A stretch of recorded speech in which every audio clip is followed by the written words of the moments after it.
untuk membentangkan kepada saudara-saudari. Bagaimanakah kes rayuan Datuk Seri Najib berakhir di Mahkamah Persekutuan tanpa beliau diberi peluang langsung untuk membela diri melalui peguam yang dilantik. Kedua, oleh kerana perkara ini juga ada kait yang rapat. Apakah ada merit dalam kes rayuan SRC oleh Datuk Seri Najib? Kenapa saya hendak kaitkan kedua-duanya? Sungguh pun merit tidak didengar langsung di Mahkamah Persekutuan. Ialah ini, saya terdengar kabar-kabar angin yang mengatakan adakah kemungkinan Datuk Seri Najib cuba sengaja untuk memperlengahkan kes rayuan di Mahkamah Persekutuan. Adakah mungkin itu sebabnya adalah mungkin kesnya itu tidak bermerit. Jadi saya nak kaitkan kedua-dua ini untuk menunjukkan kepada tuan-tuan dan puan-puan bahawa itu tidak betul sama sekali. Dan saya akan mula dengan menceritakan sedikit saja, tidak banyak, berkenaan dengan merit kes ini, dan kemudian saya akan menceritakan sama ada proses rayuan di Mahkamah Persekutuan ini telah dijalani dengan adil atau tidak.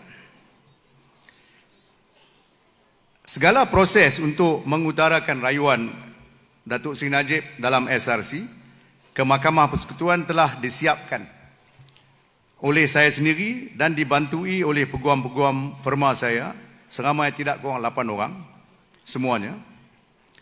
Kita telah pun file notis rayuan pada 8 Disember 2021, iaitu pada hari yang sama keputusan Mahkamah Rayuan diputuskan.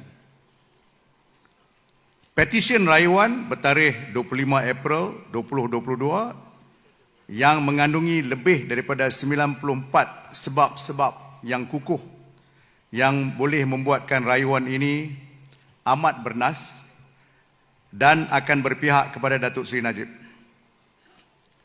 Ini saya ingin tekankan, 40 daripada 94 sebab-sebab ini pada pendapat saya terlalu kuat di dalam intipatinya, dan saya berpendapat tiap-tiap satunya daripada 40 itu memang berdaya untuk menjayakan rayuan Datuk Seri Najib dan untuk mendapatkan pelepasan dan pembebasan beliau.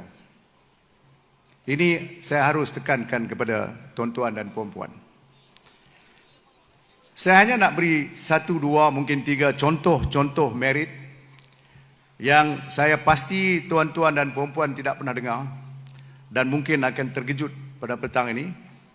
Sebab ini tak payah kita jadi peguam, tak payah pergi ke sekolah undang-undang, 4-5 tahun pun tak payah. Sebab apa yang saya ceritakan kepada tuan-tuan dan puan-puan ini, tuan-tuan sendiri dapat membuat keputusan. Ya, sama ada keadilan telah pun diturunkan kepada Datuk Seri Najib dalam semua pembicaraan ini. Pertama, ingin saya tarik perhatian tuan-tuan dan puan-puan bahawa kesemuanya ada 3 corak pertuduhan dalam kes SRC. Satu, apa yang dikatakan salah gunakan kuasa, iaitu conflict of interest punya situation ni, iaitu Seksyen 23 Akta MACC. Kedua, dikatakan pecah amanah. 3 pertuduhan. 3 pertuduhan sebab satu pertuduhan melibatkan 10 juta dan kemudian dia pecahkan semuanya berjumlah kepada 42 juta. Jadi 3 pertuduhan di bawah Seksyen 409 Kanun Keseksaan. Yang akhir sekali ialah AMLA. Sekarang ni semua kes ada AMLA. Apa pertuduhan pun dimasukkan AMLA. Macam AMLA ni sesuatu macam kita makan nasi mesti ada kari, ya. Jadi MACC buat macam tu. Selalu apa-apa kes pun ada AMLA juga. Now, tarikh-tarikh dikatakan berlakunya kesalahan Seksyen 23 itu, ini mustahak tuan-tuan dan puan-puan dengar dan ingat. Tarikh Seksyen 23 punya kesalahan kononnya ialah 7 Ogos 2011 dan 11 Disember 2012. Kenapa dua tarikh? Sebab ada 4 bilion pinjaman daripada KUAP yang dipecahkan 2 bilion di dalam tarikh-tarikh yang saya sebutkan tadi. Okey, jadi dia hanya 2011, 2012. Itu mustahak. Walhal penerimaan masuk ke dalam akaun Datuk Seri Najib di dalam pertuduhan yang kita sebutkan tadi ialah 42 juta bermula daripada Disember 2014. 3 tahun setengah, ya. Berlanjutan hingga Februari Mac 2015. Dalam tuduhan Seksyen 23 yang dikatakan berlaku pada 2011 dan 2012, dia katakan Datuk Seri Najib telah masuk di dalam kabinet, mengambil bahagian untuk membuat keputusan dalam kabinet untuk mendapatkan garanti kepada SRC untuk meminjam 2 bilion dan 2 bilion daripada KUAP. Dan sebagai upah untuk Datuk Seri Najib, ia dijanjikan 42 million.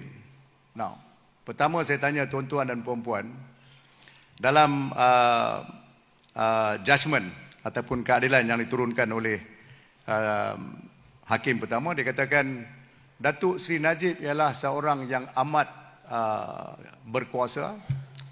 Dia boleh buat apa sahaja, ya, sebab dia Perdana Menteri. Jadi saya tanya tuan-tuan dan puan, adakah masuk akal untuk meluluskan 4 bilion ringgit seorang Perdana Menteri hanya dapat upah 42 million, iaitu 0.001%. Saya tak pernah dengar cerita macam ni. That's one, yang tak masuk akal. Kedua, dia katakan ini adalah satu salah gunakan kuasa.